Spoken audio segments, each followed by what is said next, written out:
खेती में उत्पादन कैसे बढ़ाया जाए, सरसों की खेती कब की जाए, कब उसका सही समय है बिजाई का, और सरसों की खेती में कौन से खाद डालें जिससे अच्छा उत्पादन हो, और साथ के साथ जो है कौन सी वैरायटी का चयन करें जिससे कि हमारी उत्पादन और तेल की मात्रा अच्छी हो। किसान भाइयों सभी को नमस्कार, राम राम। दोस्तों इस वीडियो में सारे टॉपिक्स को कवर करेंगे और आज आपको जो है उत्पादन कैसे बढ़ाएंगे और कैसे तेल की मात्रा को बढ़ाएंगे सब कुछ क्लियर करने वाले हैं। तो दोस्तों आज यदि आप लोग इस वीडियो को पूरा देखते हो तो आपका जो उत्पादन 100% दोस्तों 1 से 2 क्विंटल बढ़ने वाला है। तो मेरे किसान भाइयों वीडियो को स्किप ना कीजिए, क्योंकि आपको पता ही है कि मैं समय समय पे आपको जो है सरसों से संबंधित वीडियो लाता रहता हूँ। कई बार मैं सरसों अनुसंधान केंद्र जाता रहता हूँ, पीके राय जी का जो है अनुभव है आपके सामने शेयर करता हूँ। तो सब कुछ मेरे किसान भाइयों मैंने जानकारी निकाल के तोल सतोल के आज आपके लिए एक वीडियो बना रहा हूँ। तो मेरे किसान भाइयों सबसे अहम टॉपिक होता है मेरे किसान भाइयों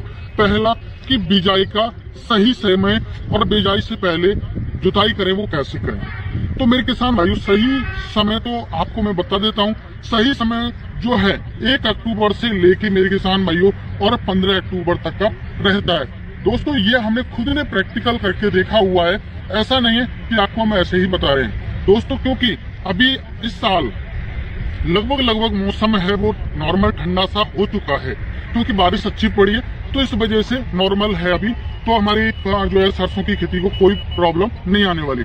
सबसे बड़ा जो फायदा होता है हम जब अगेती फसल कोई करते हैं तो एक जो है रोगों से हमारी फसल बच जाती है। जब हमारी फसल रोगों से बच जाती है तो मेरी किसान भाइयों स्वाभाविक ही बात है उत्पादन दोस्तों ज्यादा ही होने वाला है। तो दोस्तों आपको जो बिजाई करनी है सरसों की वो 1 अक्टूबर से लेकर 15 अक्टूबर या 20 अक्टूबर तक आप कर सकते हो। इसके बाद आप ज्यादा नहीं खींचे, क्योंकि फिर उसमें क्या होता है पिछती खेती हो जाती है, तो पिछती खेती में रोग आने की ज्यादा संभावना रहती है। कई बार जो है पाले वगैरह पड़ जाते हैं तो हमारी फसल को कहीं ना कहीं नुकसान होता है। तो आपको बुवाई करनी है 1 अक्टूबर से लेके और आपको 15 अक्टूबर से 20 अक्टूबर तक आपको करनी है मेरे किसान भाइयों लास्ट। दोस्तों ये हमने खुद ने प्रैक्टिकल किया है, तब हम आपको बता रहे हैं। अब बात आती है दोस्तों बुवाई करने से पहले जो हम लोग गहरी जुताई करेंगे तो हमारी खेती में जो अच्छा लाभ मिलता है। आप जितनी गहरी जुताई करेंगे उतना अच्छा रहेगा। आप ट्रैक्टर कल्टीवेटर से जुताई कीजिए या फिर आप जो है हैरो हल होते हैं उनसे आप जुताई कीजिए, या फिर मेरे किसान भाइयों अभी नई तकनीक चल रही है पावर टिलर ट्रैक्टर रोटावेटर से भी गहरी जुताई करता है। लगभग जो ट्रैक्टर रोटावेटर होता है वो 4 इंच करता है, लेकिन जो पावर टिलर होता है वो करीब 7 से 8 इंच तक गहराई तक जो है मिट्टी को दोस्तों पलट देता है। दोस्तों गहरी जुताई करने से आपको फायदा क्या मिलने वाला है वो मैं आपको बता देता हूँ। तो मेरे किसान भाइयों गहरी जुताई करने से हमें जो लाभ मिलता है वो ये मिलता है कि जो हमारा पौधा होता है, पौधे की जो जड़ है वो ज्यादा गहराई तक जाएंगी। ज्यादा गहराई तक जाएंगी तो हमारा जो है पौधा मजबूत रहेगा, उसका स्ट्रक्चर है वो मजबूत रहेगा। तो आपको सबसे पहला पॉइंट है कि आपको गहरी जुताई करनी है मेरे किसान भाइयों। तो आपको उसके बाद में जुताई के बाद में दूसरा पॉइंट आता है मेरे किसान भाइयों कौन से हम जो है खाद डालें बिजाई से पहले जिससे हमें अच्छा उत्पादन मिले। तो दोस्तों मार्केट में बहुत सारे खाद चल रहे हैं, लेकिन हमें वो खाद डालने जो हमारे पोषक तत्वों जमीन में जो पोषक तत्वों की कमी है उनको पूरा कर सके और हमारे उत्पादन को बढ़ा सके।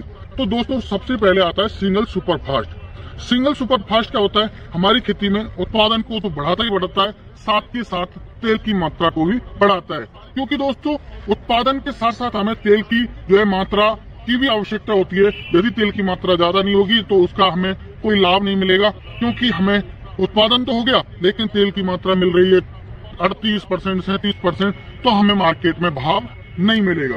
तो मेरे किसान भाइयों सिंगल सुपरफास्ट का जो मेन उद्देश्य होता है वो ओनली फॉर जो हमारे जमीन के अंदर पोषक तत्वों की कमी है तो उन पोषक तत्वों की पूर्ति करता है और उससे हमारे उत्पादन और तेल की मात्रा बढ़ती है। पौधे को खाना वगैरह अच्छा मिलता है तो हमारा उत्पादन स्वतः ही मेरे किसान भाइयों बढ़ जाता है। तो आपको सबसे पहले लेना है सिंगल सुपरफास्ट। इसका डोज बता देता हूँ। 1 एकड़ में आपको लगभग मेरे किसान भाइयों 60 से 70 kg आपको डालना होगा। उसके बाद आता है, उसके बारे में सभी किसान भाइयों को लगभग पता होता है, तो डीएपी भी दोस्तों अहम मुद्दा है मेरे किसान भाइयों। कई बार क्या होता है किसान भाई डीएपी ले लेते हैं, कई बार सिंगल सुपर फास्ट ले लेते हैं। तो हम लोगों ने प्रैक्टिकल किया हुआ है। एक खेत में हमने डीएपी डाला, एक में हमने सिंगल सुपर फास्ट डाला और एक में हमने इन दोनों को मिक्सअप कर दिया। अब कोई चीज है, हम लोग एक सिंगल हाथ से हम काम करें, एक हम 2 हाथ से काम करें, तो ऑटोमेटिक स्वतः ही 2 हाथ से हम काम करेंगे तो ताकत बढ़ जाएगी। तो ऐसे ही मेरे किसान भाइयों, डीएपी में फास्फोरस और नाइट्रोजन की मात्रा होती है, जो कि हमारी पौधों को नाइट्रोजन की बहुत ज्यादा आवश्यकता होती है। ये भी मेरे किसान भाइयों तेल की मात्रा को बढ़ाता है और उत्पादन को भी बढ़ाता है। मेरे किसान भाइयों, आपको अगला जो तीसरा जो खाद आता है वो आता है मेरे किसान भाइयों पोटास। पोटास से क्या होता है मेरे किसान भाइयों, पोटास हमारे जो पोषक तत्व होते हैं, पौधे के लिए जो पोषक तत्व होते हैं या रोग होते हैं, उनसे मेरे किसान भाइयों हमारी खेती को बचाता है। आपको पोटास तो 100% डालना चाहिए, चाहे और कुछ डालें या ना डालें, लेकिन खेती में आपको पोटास जरूर डालना है। और साथ के साथ अब आता है चौथा हमारा खाद। चौथा जो खाद आता है वो आता है हमारा सल्फर।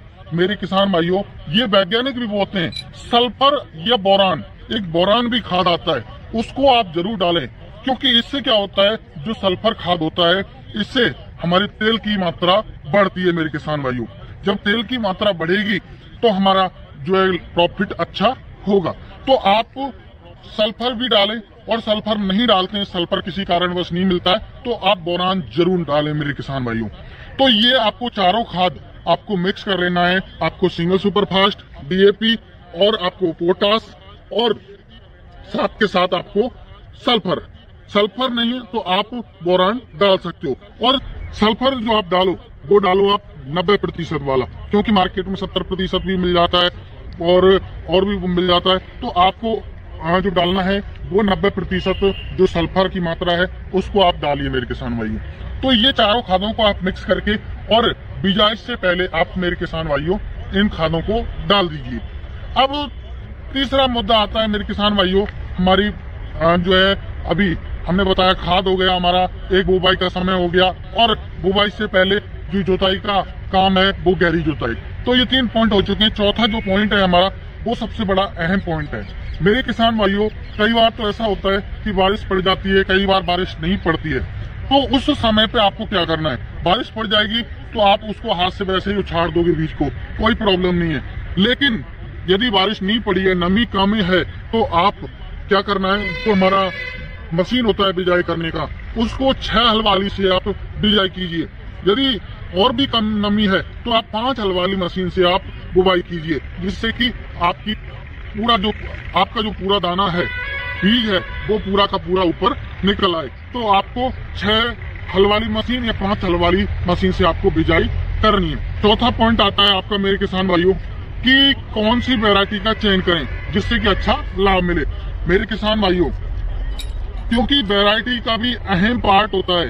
यदि आप लोग वैरायटी ऐसी वैसी ले लेते हो तो हमारे किसान भाई को समस्याएं आती हैं। तो मेरे किसान भाइयों, यदि आपके पास कोई अच्छी वैरायटी का पहले से बीज है तो उसकी अच्छे से साफ सफाई करके भी आप जो बुवाई कर सकते हो। मोटे मोटे दाने छांट के, आप तलने वगैरह से छान के, तो उससे भी आप जो है मेरे किसान भाइयों उसको कंप्लीट बना सकते हो। यदि आपके पास में नहीं है तो मैं आपको रिकमेंड करूंगा या तो आप पाइनर की 4546 लें, या फिर आप स्टार एग्री सीड्स की 10-15 वैरायटी लें, या फिर आप SMH 108 वैरायटी का चयन करें। ये सारी जो है वैरायटी मार्केट में बहुत ज्यादा चल रही हैं। मेरे किसान भाइयों, आप जो है उत्पादन अच्छा लेना है तो आप कोई भी वैरायटी आप चुन सकते हो। तो मेरे किसान भाइयों, ये हुई वैरायटी की बात। अब बात आती है मेरे किसान भाइयों, कितना बीज हम जो है खेत में डालें। अब बात करते हैं बीज के बारे में। तो मेरे किसान भाइयों, बीज आपको 1 एकड़ खेत में 700 से 800 ग्राम डालना है। अब उसके पीछे क्या रीजन है मैं आपको बता देता हूँ। कई बार हमारे किसान भाई क्या करते हैं, घनी खेती कर देते हैं। घनी खेती करने से क्या होता है, हमारी घनी खेती में बहुत सारे रोग लग जाते हैं। क्यों? क्योंकि वो घनी रहती है, ना तो ही हमारी धूप लगती है, ना ही हवा पास होती है। तो उसमें क्या होता है, तना गलन की, सफेदा रोग, बहुत सारे रोग उसमें लगने की संभावना रहती है, क्योंकि ना हवा पास हो रही है, ना प्रकाश संश्लेषण की क्रिया हो रही है। जब पौधों को खाना अच्छे से नहीं मिलेगा तो ऑटोमेटिक हमारा उत्पादन है वो गिर जाएगा। तो मेरे किसान भाइयों, ये वैज्ञानिक भी बताते हैं, तो आपको पौधे से पौधे में कम से कम 15 सेंटीमीटर का आपको डिस्टेंस रखना है। और साथ के साथ आपकी यदि आपने ज्यादा गहरी आपसे हो जाती है खेती में, जैसे बीज ज्यादा डल गया बाय द वे, तो आप क्या करना है, आपको लास्ट जैसे आप सिंचाई करने वाले हो तो सिंचाई से पहले आप उसमें से जो है पौधों को उखाड़ दीजिए। जिससे क्या होगा कि आपके पौधे जब उखड़ जाएंगे तो हमारे जो और पौधे हैं वो ग्रोथ अच्छी करेंगे, ग्रोथ अच्छी करेंगे तो वो फैलेंगे एरिया में, और जब फैलेंगे वो तो उसमें क्या होगा, जो हमारी शाखाएं वो ज्यादा होंगी और शाखाएं अच्छी होंगी तो मेरे किसान भाइयों उसमें स्वतः ही बात है कि फली भी अच्छी होंगी। तो मेरे किसान भाइयों आपको पौधे से पौधे का जो डिस्टेंस रखना है वो 15 सेंटीमीटर, और जो लाइन से लाइन का जो है आपको डिस्टेंस रखना है वो 10 सेंटीमीटर कम से कम होना चाहिए। तो मेरे किसान भाइयों ये वैज्ञानिक भी आप लोगों को बताते हैं, जिससे कि आपकी जो है दूरी रहेगी तो उससे क्या होगा, हमारे खेत में हवा पास होगी, सूर्य की किरणें भी अच्छी पड़ेंगी तो हमारा पौधा अच्छे से खाना बनाएगा और उसमें रोग वगैरह लगने की संभावना नहीं रहेगी मेरे किसान भाइयों। तो मेरे किसान भाइयों आपसे पेड़ की दूरी आपको रखनी है।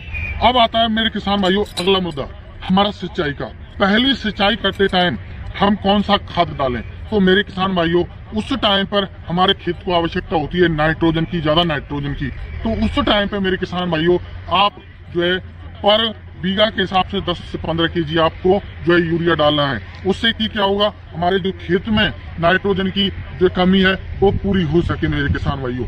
और हमने जो पहले, तो दोस्तों अब आता है अगला पॉइंट हमारा, पहला पानी, पहली सिंचाई कब करें? तो मेरे किसान भाइयों जिससे कि आपका उत्पादन बढ़ सके, मेरे किसान भाइयों आप 30 से 35 दिन के बीच में जब आपकी पेड़ों को ज्यादा जरूरत है उस टाइम पे आप सिंचाई करें। सिंचाई करते टाइम आपको पहले मेरे किसान भाइयों पहले आपको यूरिया नहीं डालना है, क्योंकि उस समय नाइट्रोजन की जरूरत होती है। तो उस टाइम पे हम लोग पहले ही जो है टाइम ले चुके हैं, फसल के लिए पानी की बहुत ज्यादा आवश्यकता है, तो उस टाइम पे हम लोग खाद डाल देंगे तो खाद नाइट्रोजन एकदम से जोर करेगी और इधर पानी उसको मिल जाएगा, तो दोनों एक साथ जोर करेंगी तो हमारे पौधे की जो ग्रोथ तो ज्यादा हो जाएगी लेकिन वो मजा नहीं आएगा, वो पैदावार नहीं होगी। तो आपको क्या करना है, पहले मेरे किसान भाइयों आपको पानी लगाना है, उसके बाद आप 10 से 15 केजी पर बीघा के हिसाब से आपको मेरे किसान भाइयों खाद डालना है। सिंचाई के 4-5 दिन बाद जब आपका जो है पैर झीलने लग जाए तो उस टाइम पे मेरे किसान भाइयों आपको ये यूरिया दे देना है। मेरे किसान भाइयों फिर आप उत्पादन देखिए, आपका दूसरे और किसानों से अच्छा उत्पादन हो तो कहना नहीं मत कहना मेरे किसान भाइयों। और यदि पहले पानी के बाद में जब खाद आप यूरिया खाद डाल रहे हो उस टाइम पे आप यदि सल्फर का छिड़काव कर देते हो मेरे किसान भाइयों, तो फिर देखिए आपकी जो पैदावार होने वाली है वो रिकॉर्ड तोड़ होने वाली है। तो मेरे किसान भाइयों आशा करता हूँ आज की जो मेरी जानकारी है सरसों की खेती से संबंधित वो आपको पसंद आई होगी। यदि हमारी वीडियो पसंद आई है तो चैनल को सब्सक्राइब कर दें, वीडियो को लाइक कर दें और साथ में वीडियो को शेयर कर दें। मिलते हैं नई वीडियो में, तब तक के लिए जय जवान जय किसान।